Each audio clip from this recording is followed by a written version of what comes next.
Hello students, how are you all. तो चलिए आज हम पढ़ते हैं स्पीक एंड लर्न। ठीक है, उसका introduction part. Introduction to English language मतलब हम इंग्लिश लैंग्वेज को जानते हैं, इसका इंट्रोडक्शन देखते हैं। बच्चों, आज के युग में अंग्रेजी भाषा हमारे जीवन का एक अभिन्न अंग बन चुकी है। मतलब अंग्रेजी लैंग्वेज मतलब इंग्लिश जो लैंग्वेज है वह हमारे जीवन के लिए बहुत इम्पोर्टेंट है।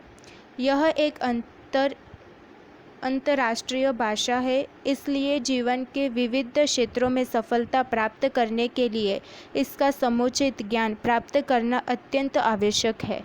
मतलब ये एक अंतर्राष्ट्रीय मतलब एक इंटरनेशनल लैंग्वेज है, इसके लिए इसका नॉलेज बहुत ही ज़रूरी है। अंग्रेजी भाषा के सही उच्चारण के लिए इसके वर्ण तथा शब्दों के शुद्ध उच्चारण का ज्ञान होना आवश्यक है।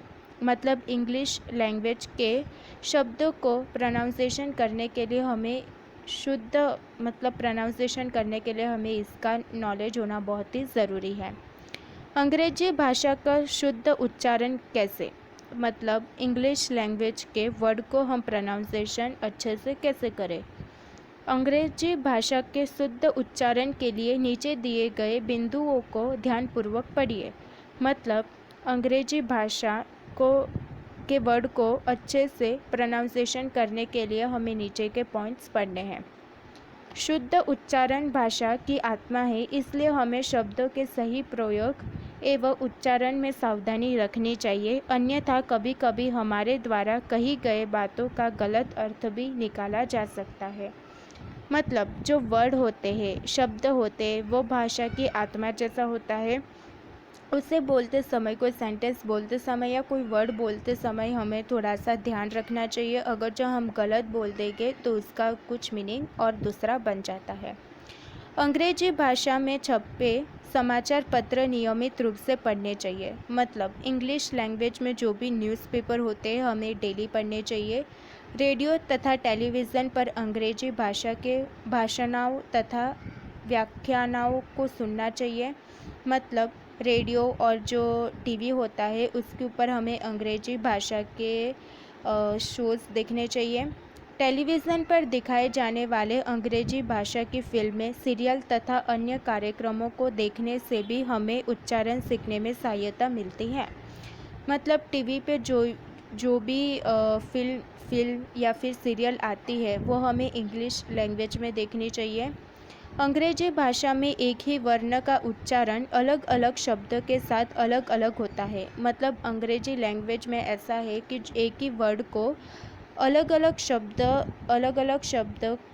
मतलब अलग अलग मीनिंग होता है और एक अलग अलग शब्द मतलब एक अलग अलग सेंटेंस बनता है। इस प्रकार एक वर्ण के कई उच्चारण हो सकते हैं। इसी प्रकार से एक वर्ड के बहुत ही सारे प्रोनाउंसिएशन अलग अलग हो सकते हैं।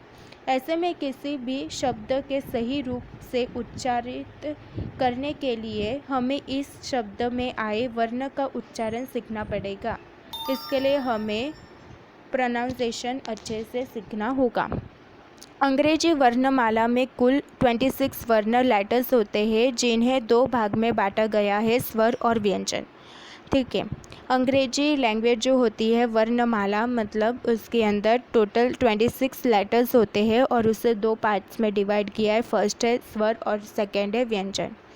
स्वर मतलब वॉवेल्स। स्वर की संख्या 5 होती है। वॉवेल्स कितने होते हैं? 5। वो कौन से है? ए, ई, आई, ओ, यू। नाउ सेकेंड व्यंजन, कॉन्सोनेंट्स। शेष 21 लेटर व्यंजन कहलाते हैं। यह है टोटल व्यंजन कितने होते हैं? 21 होते हैं। जो भी 5 जो ए, आई, ओ, यू छोड़ के जो भी लेटर्स होते हैं वो क्या होते हैं? व्यंजन, कॉन्सोनेंट्स। ठीक है। विशेष अंग्रेजी भाषा में वाई अकेला ऐसा वर्ण है जो स्वर तथा व्यंजन दोनों की तरह कार्य करता है। मतलब जो वाई लेटर है वो स्वर भी है और व्यंजन भी है। ठीक है। जब वाई किसी शब्द के मध्य या अंत में आता है तो इसका उच्चारण स्वर वॉवेल की भांति होता है। ठीक है। अगर वाई को कोई भी वर्ड के अंदर अगर जो बीच में या फिर लास्ट में आता है तो वो हम किस में गिनेंगे उसे, वॉवेल्स में, स्वर में, ठीक है। जैसे कि टाइप, तो वाई कहाँ पे आया है, मिडल में, ठीक है। क्राई, वाई कहाँ पे आया है, लास्ट में। मिस्ट्री, वाई सेंटर में और लास्ट में है, ठीक है। तो ये सब क्या है, वॉवेल। नेक्स्ट, जब वाई किसी शब्द के प्रारंभ में आता है तो इसका उच्चारण व्यंजन कॉन्सोनेंट की भांति होता है। जैसे याट, वाई मतलब जो भी वाई जब भी कोई भी वर्ड में स्टार्टिंग में आता है तो हम उसे व्यंजन कहते हैं। जैसे कि याट, वाई स्टार्टिंग में है। येलो, वाई स्टार्टिंग में है। योगर्ट मतलब दही, वाई स्टार्टिंग में है। तो ये सब क्या है, व्यंजन है, ठीक है बच्चों। तो आपको ये वॉवेल और व्यंजन कॉन्सोनेंट्स दोनों आपको लिखने हैं और नोटबुक में लिखने हैं और ग्रुप में सेंड करने हैं। Okay, thank you, bye.